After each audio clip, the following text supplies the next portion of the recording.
Europe 1, il est 22h15. L'invité d'Europe News avec Emmanuel Faux. Ce soir, Emmanuel, vous recevez la sénatrice de l'Orne, Nathalie Goulet, également vice-présidente de la Commission des Affaires étrangères au Sénat. Bonsoir Nathalie Goulet. Bonsoir. On va revenir avec vous sur l'opération de ce matin à Saint-Denis et sur les informations qu'a donné ce soir le procureur de Paris, François Molins. Mais d'abord, un mot du cerveau présumé de ces attentats de vendredi à Paris, à Saint-Denis, Abdelhamid Abaoud, dont le Washington Post affirme ce soir qu'il est mort, en citant des services de renseignement. On pensait jusqu'à hier ou ce matin qu'Abaoud se trouvait en Syrie et qu'il avait piloté les attentats de là-bas. Or, il semble qu'il se trouvait peut-être en France. Est-ce qu'il n'y a pas là une faille du renseignement à partir de ce doute-là ? Bon, écoutez, d'abord, je ne veux absolument pas commenter l'enquête. Ensuite, encore moins des failles éventuelles. On est dans une période quand même extrêmement sensible à quelques jours de ce massacre épouvantable. Et je crois qu'il faut laisser les services travailler. Je crois aussi que l'information en continu peut parfois créer ce type de perturbation parce que les gens ont besoin de savoir et c'est un peu normal. Et en même temps, il faut nourrir cette information 24 heures sur 24 et donc on est en pleine spéculation. Mais moi, je ne rentre pas dans ces spéculations-là. Je me fie aux déclarations du procureur sur lequel est concentrée la communication du ministère. Le procureur qui, lui, ne confirme pas la mort d'Abaoud, puisque on cherche d'ailleurs à identifier les deux terroristes morts dans l'opération de Saint-Denis. Nathalie Goulet, on va revenir sur l'avant-attentat de vendredi. Il semble que les services s'attendaient à une action terroriste de grande ampleur sur le sol français, qu'ils avaient un faisceau d'informations convergentes, mais impossible de dire quand et où les tireurs allaient frapper, évidemment. À votre avis, est-ce qu'il y a un moyen d'améliorer le renseignement en croisant des infos et des indices entre les services et peut-être en anticipant davantage ? Alors, la commission d'enquête que j'avais demandée, je l'ai demandée 6 mois avant Charlie. Je l'ai demandé après la lecture du livre de David Thompson sur les djihadistes français. Je pensais que, plus exactement, je me demandais si notre système était suffisamment armé pour lutter contre ce nouveau fléau, parce qu'il faut bien appeler les choses par leur nom. C'est un cancer qui se métastase, et c'est quand même une nouveauté. Tous ces gens qui vont combattre en Syrie ou qui se convertissent, parce que parmi les 7000 personnes signalées, il y a 25 ou 30% de convertis. Donc, si vous voulez, c'est quand même un phénomène un peu nouveau. Et donc, la commission d'enquête a commencé à travailler bien avant Charlie, et puis ensuite après Charlie, bien sûr. Alors, vous me demandez si on peut améliorer des choses. On avait fait un certain nombre de préconisations, mais vous savez que les rapports d'enquête ont ce privilège de rester dans les tiroirs. Ceci étant, il y a beaucoup de choses qui ont été faites indépendamment du rapport de la commission d'enquête. D'abord, il y a un numéro vert qui a été mis en place pour les signalements. Ensuite, on a voté plusieurs dispositions, dont une nouvelle loi sur le renseignement, sur laquelle on a un avis partagé, on n'est pas tous d'accord avec les moyens. Et puis, il y a eu beaucoup d'annonces de fait, et encore une fois, il faut que les choses se mettent en place. Alors, 9 mois, c'est court, le gouvernement a dépensé plus de 900 millions d'euros en matériel et en recrutement, c'est énorme. Je pense qu'il y a encore il y a évidemment des améliorations, notamment un fichier des personnes ayant eu un lien direct ou indirect avec le terrorisme sur la base du fichier des délinquants sexuels, c'est-à-dire un fichier permanent, ce qui n'existe pas aujourd'hui. Ça n'existe pas aujourd'hui. Non. Oui. Non. Quand on apprend par la presse de Bruxelles ce matin que les services belges ont interrogé sans doute les frères Abdeslam à leur retour de Syrie, donc avant les attentats de vendredi, on peut se dire, et sans doute beaucoup de gens qui nous écoutent se disent, pourquoi est-ce qu'on ne les a pas davantage surveillés avant pour les empêcher de nuire et de frapper en France ? Alors, je viens de vous dire qu'on avait aujourd'hui 7000 personnes signalées comme étant en voie de radicalisation. Vous imaginez bien qu'on ne peut pas mettre un policier ou un gendarme derrière chaque personne signalée. Donc c'est une question de priorité, c'est une question d'appréciation de la dangerosité. C'est extrêmement compliqué à comprendre. Je sors d'un entretien avec des journalistes américains qui ne comprennent pas que des gens sur lesquels pèsent des présomptions lourdes et concordantes ou même une simple présomption soient en liberté. Pour eux, c'est un problème. Bon, il se trouve qu'on est dans un état de droit, qu'on a l'intention de le garder, malgré ou avec l'état d'urgence. On n'a pas l'intention d'avoir un Patriot Act, on n'a pas non plus l'intention d'avoir de Guantanamo. Donc on travaille dans un système de droit qui est le nôtre. Les mesures annoncées par le président lundi au Congrès de Versailles ne vous paraissent pas aller dans le sens de la législation américaine, justement, qui pourrait aller vers la déchéance de nationalité pour les binationaux, l'assignation à résidence de ceux qui rentrent du djihad et l'extension de l'état d'urgence que vous voterez sans doute à la fin de la semaine. Je vais le voter vendredi, ça c'est une certitude. Écoutez, non, on ne va pas vers un Patriot Act encore, on va vers une mesure d'urgence à la suite d'une attaque épouvantable la semaine dernière. Non, je ne crois pas qu'on est du tout vers un Patriot Act, on est vers une mesure d'urgence encadrée par la législation pour un temps limité. Qui comporte en plus la COP21, en plus les fêtes de Noël, en plus des moments sensibles de la vie de notre société, où on peut imaginer que des gens veulent venir perturber cette situation par d'autres attentats, donc c'est normal. Et puis en plus, ça donne à nos forces de police et de gendarmerie plus de liberté pour agir, et encore une fois, dans un cadre légal extrêmement surveillé.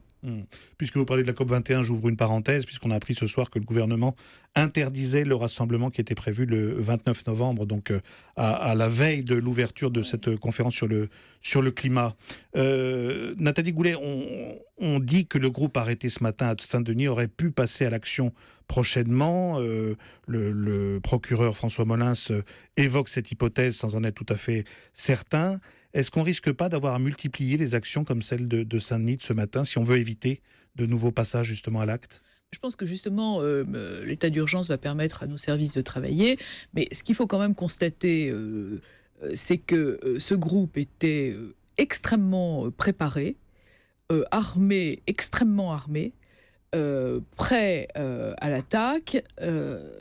Et qu'encore une fois, il y a une espèce de professionnalisation de ces terroristes par rapport à Kouachi et Koulibaly, et qu'on n'est pas et qu'il faut faire face à cette menace avec les moyens appropriés. Je crois que là, on donne des moyens appropriés, encore une fois, dans un cadre légal qui me semble absolument légitime compte tenu des circonstances. Alors, vous avez présidé la commission d'enquête, on le disait, sur les réseaux djihadistes. Est-ce que vous pensez qu'aujourd'hui, on a une bonne connaissance de l'état des réseaux actifs en France et des cellules éventuellement qui sont prêtes à entrer en action dans un avenir proche ? Écoutez, je crois qu'on a eu probablement un peu de retard sur la prise de conscience de l'importance du sujet, parce que c'est difficile avec nos principes de laïcité, avec l'organisation aussi de l'islam de France. On a des réseaux salafistes, on les connaît, les services de police les connaissent, ils sont surveillés. Mais on a beaucoup de difficultés sur la formation des imams, vous le savez, sur les aumôniers, sur la situation en prison qui date de bien avant Daesh. Bon. Et donc, je crois qu'on doit y travailler main dans la main avec le Conseil français du culte musulman, de façon à pouvoir travailler un contre-discours. Moi, je crois quand même beaucoup à la prévention, parce que si vous voulez se battre avec des armes, c'est bien, mais essayer de lutter avec les idées, c'est pas mal non plus. Vous avez même dit que vous trouviez que c'était l'élément manquant dans le discours du président lundi. Oui, mais je pense que ça a été fait à dessein aussi, parce qu'on n'était pas non plus dans une... Si vous parlez aujourd'hui dans la rue, si vous faites un radio-trottoir, ou même dans mon département, et que vous parlez du vivre ensemble, on va considérer que vous n'êtes pas tout à fait dans le ton. Bon, et pourtant, il y a 99,9% de la communauté musulmane de France qui a toute sa place dans ce pays et qui va subir des attaques islamophobes qui sont tout à fait inadmissibles si elles arrivent. Et il faut éviter cela. Donc, moi, je trouvais que la partie... prévention en tous les cas et vivre ensemble aurait dans la solennité du Conseil du Congrès de Versailles aurait probablement eu sa place. Maintenant, le président sait très bien ce qu'il a fait. Il a fait un discours ému, combatif et déterminé. Mais je continue à... Le tout répressif ne fonctionne pas. Mais Nathalie Goulet, ce serait quoi concrètement 2 ou 3 mesures de prévention qui préparent vraiment l'avenir de façon efficace? Écoutez, moi, vous savez, on a une opération au Sénat chaque année qui s'appelle le talent des cités. Et généralement, on voit éclore des vrais talents dans les cités de gens d'origine multiple. Je pense que tous ces bons exemples, tous ces exemples qui ont du succès dans les affaires ou peu importe, doivent réinvestir les zones un peu difficiles. Quelqu'un comme Mourad Benchelali, qui a été ce Français à Guantanamo et qui fait de la prévention maintenant, je crois qu'il faut mettre tous ces gens en réseau, il faut les encadrer.